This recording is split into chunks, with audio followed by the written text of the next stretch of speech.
কি সুন্দর এই পৃথিবী, তারই বুকে প্রতিনিয়ত ঘটে চলেছে কত বিচিত্র সব ঘটনাবলী।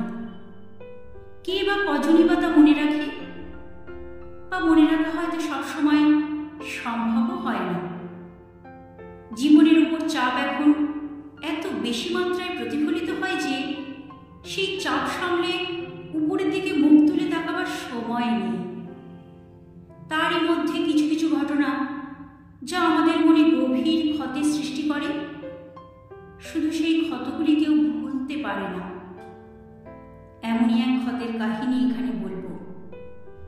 আকাশে পুঞ্জীভূত মেঘ সকল একের পর এক সারিবদ্ধভাবে ভেসে বেড়াচ্ছিল। সেই দিকেই তাকিয়ে মেঘের খেলা দেখছিলাম। হঠাৎ মনোপাখি কখন যে খাঁচা খুলে মেঘের সঙ্গে মিশে গিয়েছিল বুঝতে পারিনি। এক ফোঁটা জল গায়ে পড়তে সম্মুখ ফিরে পেলাম। মনোপাখিটির ডানা ভারী হয়ে উঠতে সে আবার খাঁচার ভিতর ঢুকে গেল। ক্রমে ক্রমে বৃষ্টির ফোঁটাগুলি বাড়তে লাগল। জানালা দিয়ে বাইরের দিকে তাকিয়েছিলাম। কতক্ষণ যে এভাবে ছিলাম জানি না। হঠাৎ পায়ে একটু সুরসুরি লাগতে যেন আবার বাস্তবে ফিরে এলাম। দেখি একটি প্রাণী লম্বা লম্বা লাফ দিয়ে রান্নাঘরের কোণে ঢুকে গেল। আমি তখন তাড়াতাড়ি একটি লাঠি নিয়ে তাকে বার করে দেওয়ার চেষ্টা করছিলাম, কিন্তু বৃথা হল।